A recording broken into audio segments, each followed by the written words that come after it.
गायत्री विद्या मंदिर उच्च माध्यमिक विद्यालय सांचो के ऑनलाइन क्लास में आप सभी विद्यार्थियों का स्वागत है।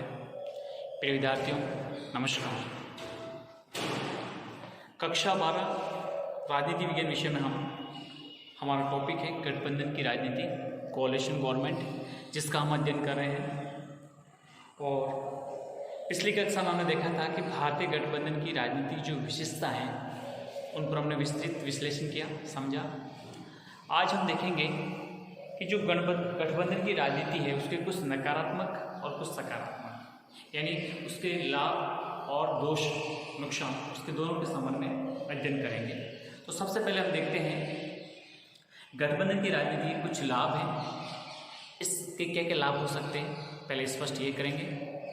देखो, सबसे पहले यह है कि अगर गठबंधन अर्थात मिलीजुली सरकार है तो इससे कभी भी शासक दल या शासन निरंकुश नहीं बन पाएगा। यानी गठबंधन मंत्रिपरिषद पर प्रधानमंत्री का उतना वर्चस्व नहीं होता जितना एक दल की सरकार में होता है। आप मानिए कि अगर किसी भी दल को स्पष्ट बहुमत प्राप्त है तो वहां गठबंधन की कुछ भी नहीं चलती, क्योंकि सरकार को चलाने के लिए उसको स्पष्ट बहुमत प्राप्त है। लेकिन आप मानिए कि अगर स्पष्ट बहुमत प्राप्त उस दल को नहीं है, एक मिलीजुली सरकार का निर्माण हुआ है, तो स्वाभाविक है कि गठबंधन का सरकार पर बहुत बड़ा नियंत्रण रहेगा और सभी दल एक साथ एक समान राय होकर सरकार का संचालन करेंगे। और मंत्रिपरिषद को जो भी गठबंधन में न्यूनतम साझा कार्यक्रम है उसके तहत ही कार्य करना पड़ता है। मंत्रिपरिषद अपना मनमाना व्यवहार नहीं कर सकता गठबंधन सरकारों में। अतः गठबंधन में शामिल सभी दलों की नीतियों और सिद्धांतों को महत्व ध्यान रखते हुए काम करना पड़ता है। इसलिए समझना यहाँ पे जरूरी है कि एक इसका पॉजिटिव वे में ये देखा जाता है कि अगर मिलीजुली सरकार है तो सबका मान रखना होगा, सब एक दूसरे पर नियंत्रण और संतुलन रखने का काम करेंगे। शासक दल कभी भी तानाशाही और अग्रेसर नहीं होगा, ठीक है, और भी अपनी एक जिम्मेदारी के साथ काम करेगा। अगर हमने काम नहीं किया तो आने वाले समय में चुनाव में हमको जनता वोट नहीं करेगी। इसलिए वो एक अच्छे ढंग से काम करने का, एक जनता को अपना रिपोर्ट कर दिखाने का काम करते रहते हैं, ठीक है। दूसरा ये देखा जाता है कि अगर ज़्यादा से ज़्यादा मिलीजुली सरकार होगी, अधिक पार्टियाँ होगी, तो इससे क्या होगा, अधिक से अधिक योग्य लोग होंगे, तो इससे देश में जो भी योगदान करेंगे देश के लिए, उसको देश को बहुत बड़ा लाभ पहुँचेगा। देखिए, एक दल की सरकार में उसी दल के लोगों में से ही मंत्री बनाने पड़ते हैं। देखो, आप सभी को पता है कि हमारे देश में संसदीय जो शासन व्यवस्था है, जिसमें हम हमारी व्यवस्था भी लोकसभा राज्यसभा से ही जिस दल की सरकार बनी है उसी दल के सदस्यों को हम सरकार में लेते हैं, मंत्रिपरिषद को उसी से हम निर्माण करते हैं। लेकिन सोचो कि अगर मिलीजुली सरकार है या गठबंधन की स्थिति में गठबंधन में शामिल सभी दलों के योग्य लोगों को मंत्रिपरिषद में शामिल किया जा सकता है, लेना ही पड़ेगा। इसलिए अगर किसी एक दल को स्पष्ट बहुमत हो तो दूसरे दल के भले कितनी योग्य व्यक्ति क्यों ना उसको नहीं लिया जा सकता। लेकिन मिलीजुली सरकार है, गठबंधन की सरकार है, तो सभी दलों के जो प्रमुख योग्य व्यक्ति होंगे सबको मंत्रिपरिषद में शामिल किया जाता है। और इन सभी दलों के वरिष्ठ और योग्य लोगों की योग्यता का लाभ देश को मिलता है। अनुभव, दक्षता और कुशल ये जो होते हैं व्यक्ति, इनका नेता, जो बहुत बड़ा देश को भी लाभ पहुंचता है। मंत्रिपरिषद के गठन का जो दायरा है वो अधिक बढ़ जाने से अधिक योग्य लोगों को मंत्रिपरिषद का निर्माण में शामिल होते हैं, तो इससे देश को बहुत बड़ा एक फायदा पहुंचता है। देश के भावी नीति, देश का विकास, इसमें सबका एक अनुभव और कौशल काम आता है। अगला है व्यापक जन समर्थन। देखिए, एक दल के मंत्रिपरिषद के बजाय गठबंधन मंत्रिपरिषद के जन समर्थन का व्यापक दायरा बड़ा होता है। आप देखेंगे किसी एक पार्टी के द्वारा जो मंत्रिपरिषद का निर्माण किया जाता है तो उस दल विशेष के तक ही सीमित होता है। लेकिन अगर अपन गठबंधन मंत्रिपरिषद का होगा तो जनमत का जो दायरा होगा वो बहुत ही व्यापक और विस्तृत होगा। गठबंधन में शामिल दलों की संख्या जितनी ज़्यादा होती है उतनी ही उसे जन समर्थन मिलता रहेगा और सरकार की जनता में स्वीकार्यता और लोकप्रियता दोनों ही बढ़ती है, ठीक है। इसलिए व्यापक जन समर्थन के संदर्भ में भी इसको हम देख सकते हैं। अगला है सशक्त विपक्ष का निर्माण। देखिए, गठबंधन राजनीति का एक लाभ ये भी है कि एक राजनीतिक दल, सत्तारूढ़ दल उतना प्रभावशाली प्रतिशत नहीं कर सकता जितना कई दलों से मिलकर बना एक गठबंधन कर सकता है। एक सिंपल सी बात है कि आप अकेले राजनीतिक दल हैं और आप सरकार का विरोध करेंगे तो प्रबल तरीके से नहीं कर सकते, लेकिन आपका एक बहुत ही जबरदस्त तरीका विपक्ष का गठबंधन बना हुआ है तो एक साथ ही एक प्रबल तरीके से सत्ता पक्ष पर बहुत ज़बरदस्त तरीके से आप प्रतिरोध कर सकते हो, सरकार पर हमला कर सकते हो, सरकार का ध्यान आकर्षित कर सकते हो। ठीक है, आप देखिए कि जब यूपीए गठबंधन की सरकार थी तब एनडीए गठबंधन प्रभावशाली ढंग से सरकार का प्रतिरोध कर उसकी मनमानी रोकने में सक्षम होता था। तो अब एनडीए की सरकार है तो यूपीए गठबंधन की सरकार के मनमानी ढंग से मनमानी ढंग से जो तरीका यूज़ करते हैं उसको भी रोकने का काम करते हैं दोनों गठबंधन। तो समझ सकते हैं कि देश के जो यूपीए और एनडीए है, नेशनल डेमोक्रेटिक अलायंस और यूनियन प्रोग्रेसिव अलायंस, दोनों गठबंधन हैं वो बहुत ही एक व्यवस्थित तौर पे सरकार के ऊपर, सत्ता पक्ष पर नियंत्रण करने का काम करते हैं। अगली है अतिवाद से मुक्ति। अब देखिए, गठबंधन की राजनीति से अतिवादी दृष्टिकोण से बचा जा सकता है। कैसे? एक दल की सरकार अपने दृष्टिकोण को थोपने का प्रयत्न कर सकती है। गठबंधन में कोई भी दल अपने नीति सिद्धांत का नहीं थोप सकता, क्योंकि गठबंधन में शामिल अन्य दल इसका विरोध कर सकते हैं और मध्य का रास्ता निकाला जा सकता है। इसलिए कोई भी एक दल चाहकर भी अपनी मनमानी करने पर वो चाहकर भी नहीं कर सकता, सब दलों को साथ लेकर चलने का काम होना, उसको स्वीकार करना ही पड़ेगा। तो ये कुछ विशेषता के तौर पर देखी जा सकती हैं और इसके लाभ या सकारात्मक दृष्टिकोण से देख सकते हैं। पर एक समझना ये है कि जिस प्रकार से सकारात्मक देखते हैं तो सकारात्मक से ज़्यादा नकारात्मक पक्ष और ज़्यादा थोड़ा मजबूत है, क्योंकि नकारात्मक पक्ष देखते हैं कि इससे लाभ की तुलना में हानि ज़्यादा होने की संभावना रहती है। अगर सही सलामत ढंग से सभी दलों में सर्वसहमति सरकार को बचा लें तो सरकार 5 साल का कार्यकाल कर लेती है, लेकिन अगर नहीं हो पाता तो समस्या बनी रहती है। क्या क्या नकारात्मक पक्ष हैं हम देखेंगे। सबसे पहले देखते हैं अस्थायी सरकारों का निर्माण या अस्थिर सरकारों का निर्माण।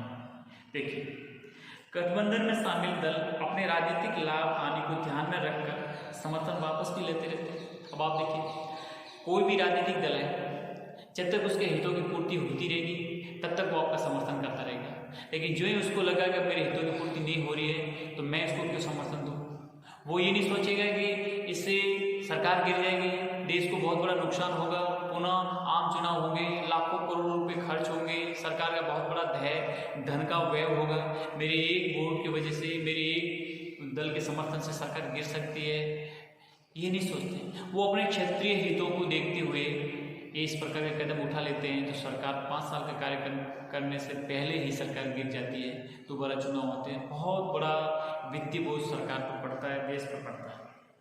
इसलिए ये हमेशा जो भी काम करते हैं क्षेत्रीय दल अपना लाभ हानि, प्रॉफिट लॉस पहले देखते हैं कि मुझे इस गठबंधन में जुड़ने से क्या लाभ होगा और क्या नुकसान होगा। अगर उसको लाभ की प्राप्ति होती रहती है तो उसके साथ जुड़ा रहेगा, जो उसको लगेगा कि मुझे इसमें किसी प्रकार का मेरी भूमिका नहीं है, मुझे नुकसान है, तो फिर वो वहाँ से हट जाता है।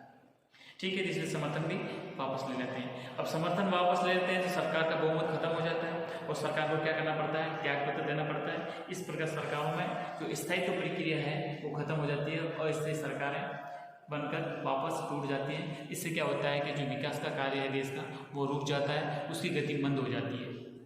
अब आप देखो एग्जाम्पल दो, वाजपेयी जी केवल 1 वोट से हार गए थे, अपना बहुमत सिद्ध नहीं कर पाए।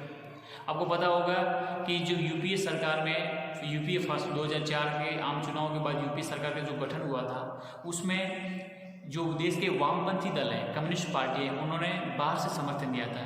लेकिन जब हमारी 2005 में शुरुआत हुई अमेरिका के साथ असैन्य परमाणु समझौते के संदर्भ में, या जिसको अपन कह सकते हैं समझौता 1, 2, 3, उस समय जब 2008 में हमारी संसद के द्वारा पारित करना था तो उस समय इन्होंने समर्थन वापस ले लिया। किसने? वामपंथियों ने। क्या आप अमेरिका से समझौता नहीं कर सकते, ये हमारे हितों के खिलाफ है, उन्होंने समर्थन वापस लिया। सरकार गिरने के कगार पे पहुंच गई थी, लेकिन देश के कुछ अन्य विपक्षी दल उन्होंने देश हित को सर्वोच्च मानते हुए सरकार को समर्थन दिया और सरकार को गिरने से बचा लिया। तो इस प्रकार से जब मिलीजुली सरकार होती है तो कई समस्याओं का सामना करना पड़ता है, ठीक है, और इससे सरकारें बन जाती हैं।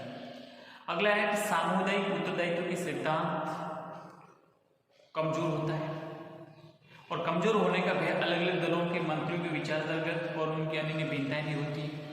अलग अलग विचारधारा के लोगों को एक सूत्र में पिरोकर काम करना बेहद कठिन है। कई बार गठबंधन सरकारों के मंत्रियों के मतभेद खुलकर सामने आते हैं, और ये टकराव कई बार शीर्ष नेतृत्व की कार्यक्षमता और शैली पर नकारात्मक प्रभाव भी डालते हैं। इसलिए बहुत बड़ी उत्तरदायित्व की हमें कमी दिखाई देती है, जो कि नुकसान पहुंचाने का काम करती है। फिर कमजोर सरकार, गठबंधन की सरकार कमजोर साबित होती है, वह दृढ़ता से निर्णय लेने में असमर्थ होती है, चाहे विदेशी क्षेत्र हो या आंतरिक राजनीतिक निर्णय हो।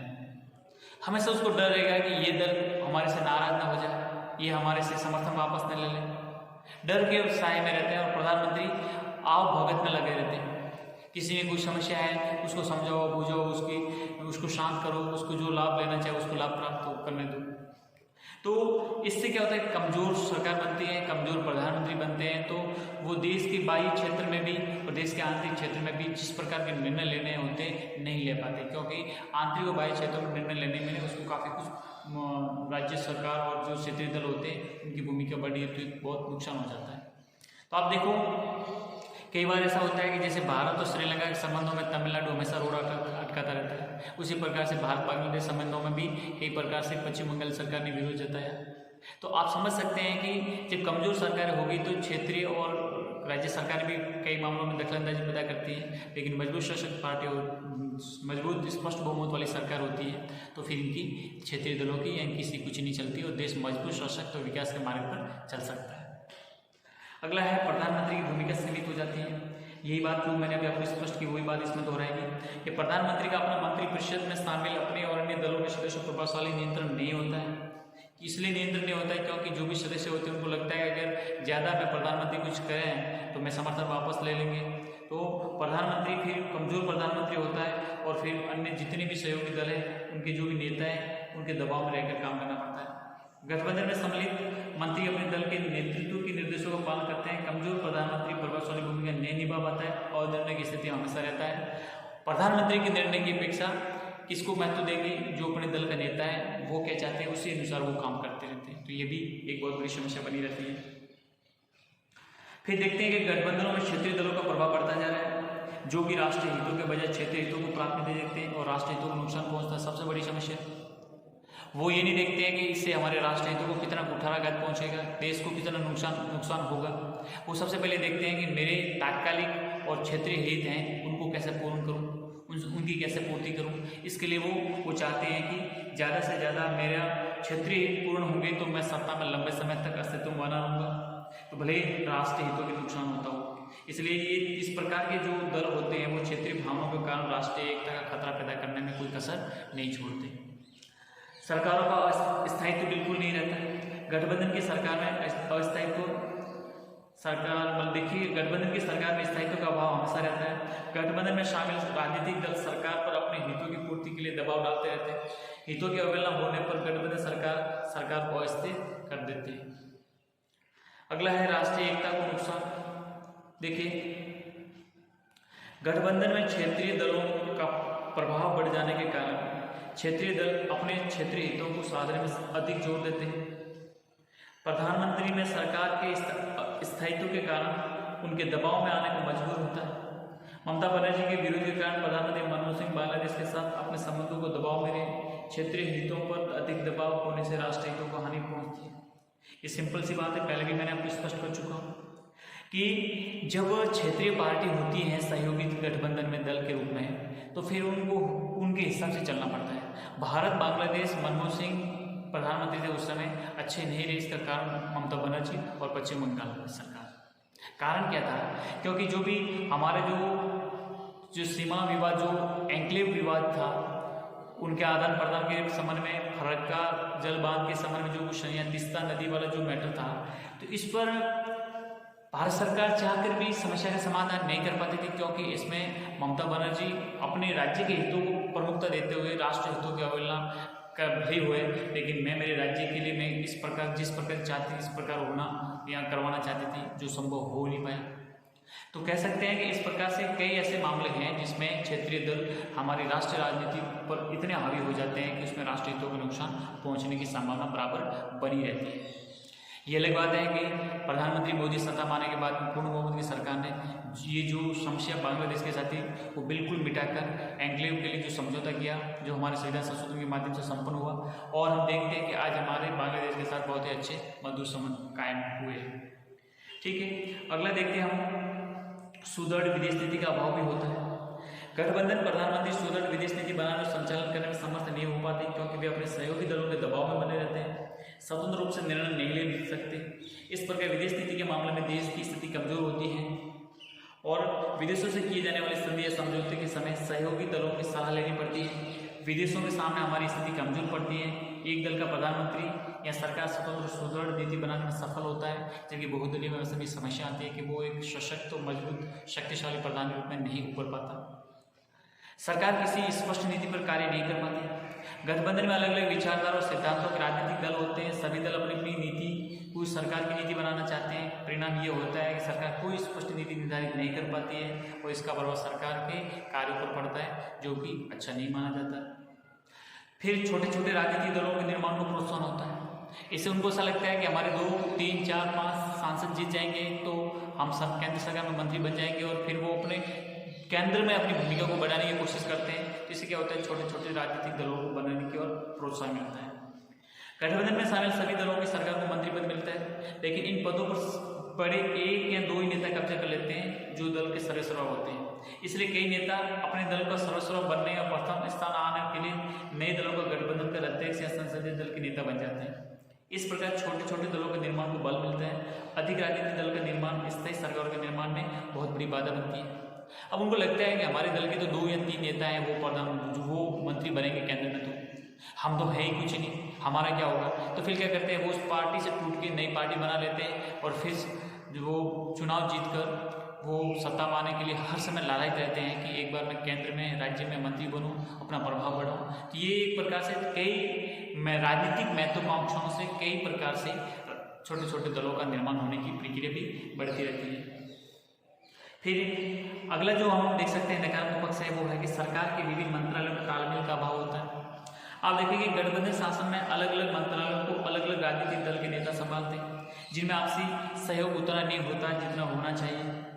ठीक है, इसलिए अलग अलग राजनीतिक दल अपने अपने गुप्त एजेंडों पर कार्य करते हैं और अपना हित साधन काम करते हैं। शासन के इन मंत्रालयों को आपसी सहयोग कई बार शासन में गतिरोध पैदा करता है और शासन के सुचारू संचालन के लिए विभिन्न विभागों को आपस में सहयोग होना चाहिए।